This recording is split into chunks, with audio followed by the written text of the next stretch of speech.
Good afternoon, welcome back to the Empowered Life channel. My name is Yvonne and this channel is all about bringing you content that is empowering, encouraging and inspiring. If it's your first time coming to this channel, welcome.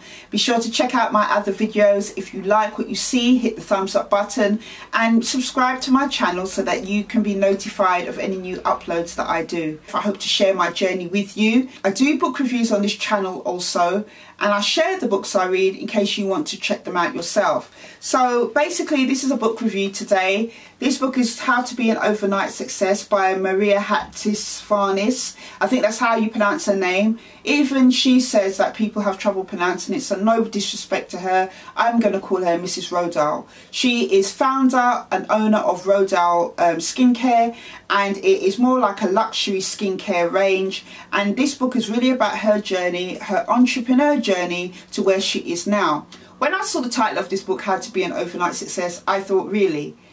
Nobody has ever, I've never heard anybody say that. All the people that I follow and look up to have never said anything came to them overnight. So just because of the title, I thought, let me check this book out. It came upon my feed because I bought another book by a lady called Natasha Courtney-Smith, The $1 Million Blog, and that is a fantastic book. I'll be doing a review on that as well.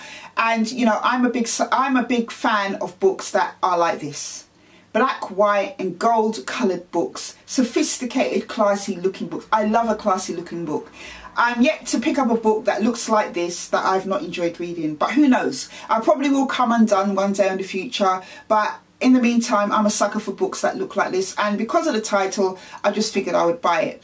Now I bought this book as new. It was £6. I got it off Amazon, and immediately when I started to read the book, I just really enjoyed it. I found it encouraging, inspiring, just her whole journey. And in answer to her title, How to Be an Overnight Success, which is an excellent hook to hook people in because it hooks me in, it actually was an 18-year journey to get to where she is today. And that is founder and owner of Rodial Cosmetics.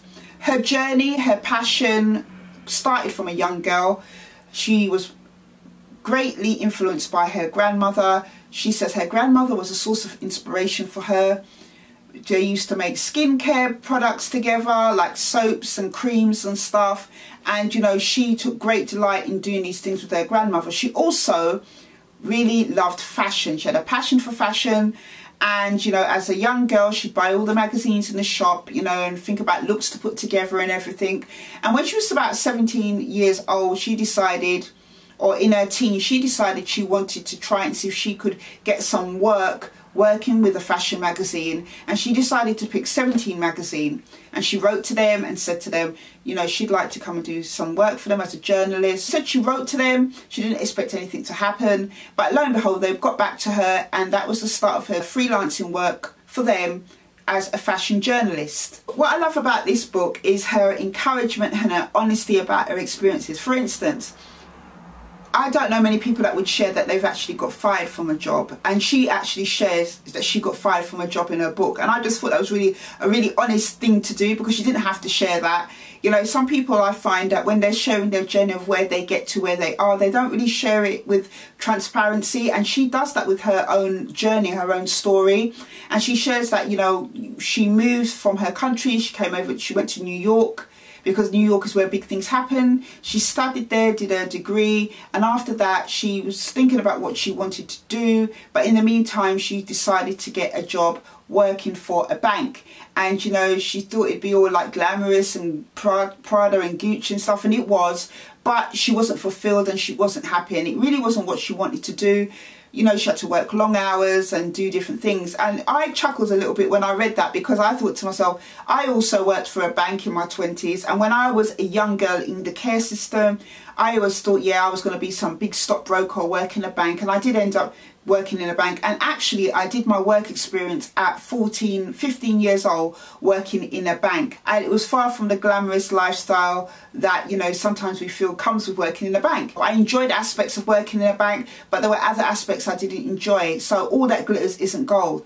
And she ended up getting fired, I just think because her heart wasn't in it, and probably her employers started to recognise some things, and she shared something of that experience, and she says great things never come from a comfort zone. Getting fired from a job that you don't really like is not the end of the world. Generally there is a solid reason why someone gets fired, I've yet to see someone who's passionate about their job, who truly loves it, works hard and fits the company culture, get fired.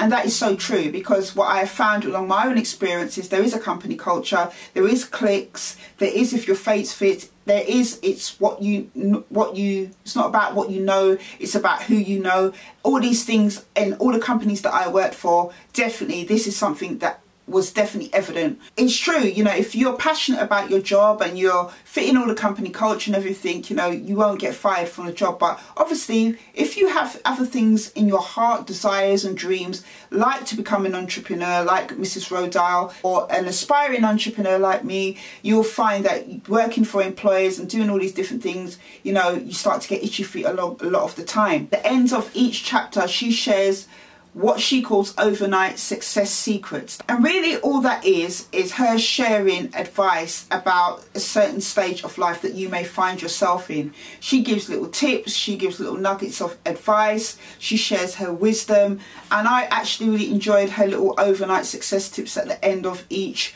chapter. So how she started on her road to having her own skincare range, it being in places like Harvey Nicks and Harrods and being in Vogue and places like that, is that she spotted a gap in the market.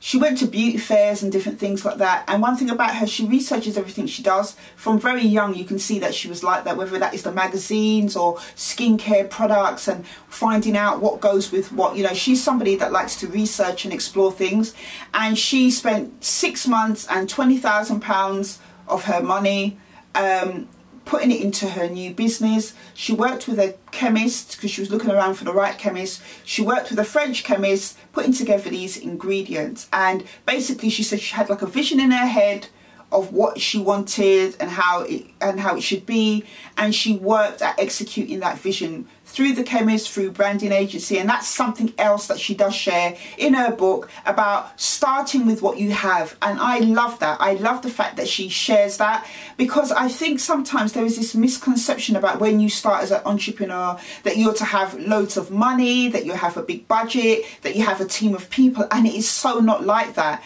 I've just started my journey 10 months ago, and already I've learned so much. And this book, what I love about it is that, you know, she's relatable at my level, not taken away from her achievements or anything, because there are other people out there that you learn lots from. I watch people like Evan Carmichael, who has people like Bill Gates and Richard Branson and Oprah's and all these types of people. You know, John Maxwell's another person who I look up to because he's a leadership expert. All these people have achieved high level success, and definitely I feel that it's attainable. But when I read her book, Mrs. Rodial's book, I feel like, you know, I feel she's absolutely totally relatable, because and it's almost like I can take a sigh and take a breath and think, okay, where I'm at in my journey is okay then, because she shares things like about using what you have. For instance, in you know, she talks about an expensive mistake that she made earlier on by hiring some big branding agency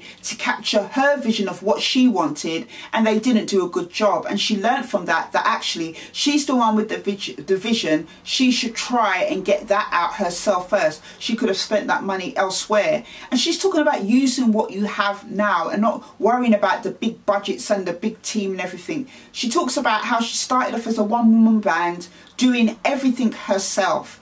And, you know, I thought, okay, so where I am at now is totally fine. For 5 years, she said she had a little kind of room, like a box room, where she started with her orders and started with her, you know, her business. Talked about going to sitting place, a coffee shop and Starbucks, writing down ideas and creating visions of her stuff. She started with what she had, and I just really love that she shares that. And it just felt to me when I read her book that she's somebody I could totally relate to. Even though she's in the fashion skincare industry, I'm in a different industry to her, that I'm trying to create something myself as empowerment, you know, empowering people through a range of different resources and services through my company, YEME Empowerment. I still took a lot away from her experience and her wisdom that she shared in her book, to start with what you have. And where I am in my journey, I just feel that she is somebody that I can totally relate to. So apart from the overnight success tips that she shares at the end of each chapter, she talks about her experiences of branding, working with a team, hiring people. She gives tips on that, working with celebrities and doing her first events and creating space. A lot of things that she did, she had to start off doing herself. And you know, it is just really one of those books where if you are an entrepreneur, that you will really enjoy this type of book. Yes, her industry is different, it's fashion, but I feel that there is a lot that can be learned from her story, learned from her experiences, and it's a book I think I'm going to read again because it's something that I have totally enjoyed. I mean, there's plenty in this book that I could talk to you about, but I'm just going to share a couple of little bits with you.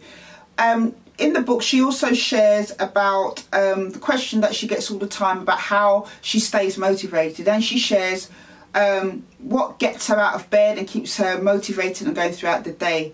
And you know, she's really honest. She says, I can't pretend it's easy because it's not, and yes, I admit I can't truthfully say I'm motivated every single hour of every single day. True, there are days that I am on cloud nine and everything is going my way, and then there are those days where I feel everything is against me and I wonder why I'm doing this. What if I ran away and worked in a shoe shop? There'd be no pressure, it'd be all someone else's problem. She says you should always be questioning your motivation and always finding the overwhelming reason to carry on. The road to success is not straightforward, neither is your journey to it. You need to find ways to keep your motivation up. And that is so important. You have to keep motivated. This is what I find on my journey of being an entrepreneur. You have to keep yourself motivated. You have to remember why you're doing what you do. And yes, it is extremely hard, but I think with books like this that is really honest about the experience, actually, I just think that they're an encouragement. And you know, this book has so many different things in here for everybody, and I would recommend this book if you're somebody who wants to get out and do your own business, somebody who's on the journey of starting your own business as an entrepreneur, somebody who's just started and maybe finding, you know, you're having a bit of challenges about stuff. If you're somebody on your journey that is finding it hard to keep motivation up and wondering if where you are on your journey is the right place where you should be, I would definitely recommend this book. After reading her book and seeing her journey took 18 years to get to where she is now. The other day I was in Sainsbury's and I see her products on the shelf, you know, in skincare. Mrs. Rodial's products, Rodial skincare products was on the shelf. I think it was a glycolic pads and face stuff that was in Sainsbury's. And you know, I just recently read her book and I thought, wow, look at that. Her drive, her resilience has paid off. She has got to where she has and she never takes it for granted. She still works hard. She has an amazing team that she works with, and you know, that's something she shared about teamwork and about leadership and making sure people are on the right page. You know, there is something in this book for everybody. If you are a person that's on the entrepreneur journey, who's thinking about starting it, wanting to know what it entails, I would definitely recommend this book. I will leave a link for it down in the description bar, and I will also leave a link to my website, YEME Empowerment, which is Yvonne Ellis Media Events, and my company is an empowerment company of empowerment resources and services to facilitate empowerment. And you know, it's a brand new kind of thing that I'm trying to do, and I'm still figuring out the journey, but this book has definitely helped me to understand everything is a journey and a process.